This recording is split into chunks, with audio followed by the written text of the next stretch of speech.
Welcome back. Up now, we have Forum Daily's crypto and digital asset update with Catherine Murray. Catherine is the host of the Buck Stops Here, and she joins us now. Take it away, Catherine. Thanks, Nima. Hello, everyone, and welcome to your weekly crypto and digital asset update. I'm Catherine Murray. Well, crypto has found some stability this week alongside the North American equity markets, which are also rallying. Bitcoin is up by about 8% week over week, above $20,000. But do recall it's down by about 70% from its high of $69,000 last year. Market cap for all of the cryptocurrencies stands at about $980 billion. That is down, of course, from over $2 trillion.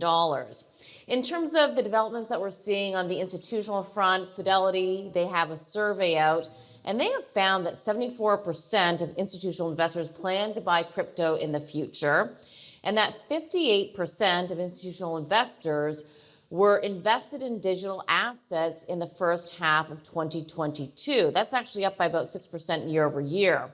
The survey, though, however, I want to point out, was done in June. And of course, we've seen the prices of cryptocurrencies continue to decline from that standpoint.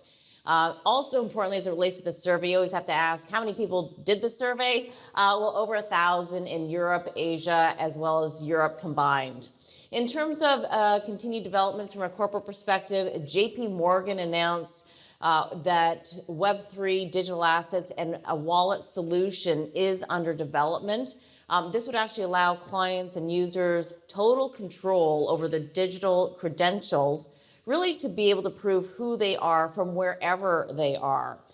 Remember, this is one of the key reasons to be entering the space, to be able to have your identity associated on a blockchain perspective with your various assets. It's likely going to be done on their Onyx blockchain, which is the bank's platform that's been allowing users to trade value. Globally, we're keeping our eyes, of course, on Israel. The stock exchange there announced their 5-year plan, strategic plan, that includes a platform for venturing into crypto. They also announced that it would assist the Ministry of Finance in terms of launching blockchain-based government bonds.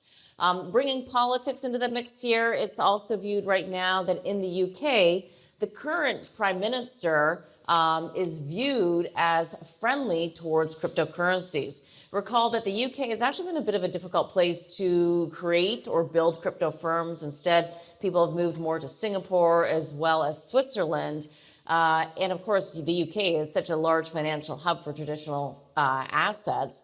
But it does appear from the proponents of cryptocurrencies that the current prime minister will be more friendly to the development of companies there.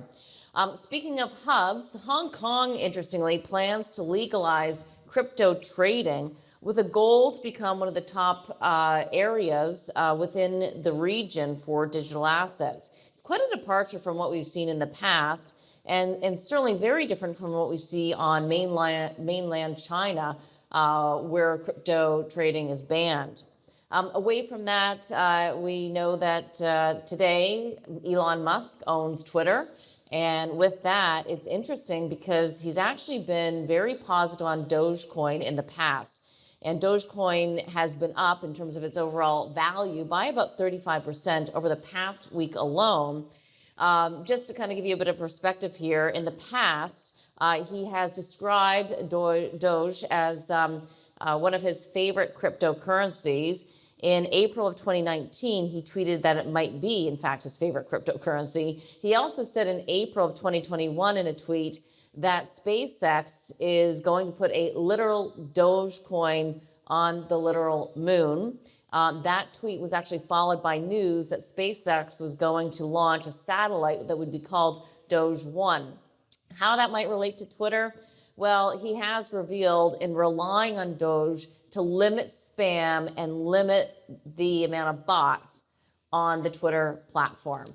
Nima, a lot to go on with as it relates to what's moving in the space, that is for sure. There's just so many news items, but I'll leave it there. Back to you.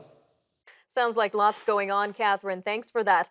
Again, that was Catherine Murray, host of the Buck Stops Here. It airs on Sunday mornings at 9 a.m. Eastern only on the News Forum Network. All right, stay tuned. Forum Daily will be right back. And after the break, we're going to have a look at the major news stories and headlines from around the world. Russia continues to batter Ukraine. Almost 100,000 people have been forced to flee their homes in Haiti amid gang violence.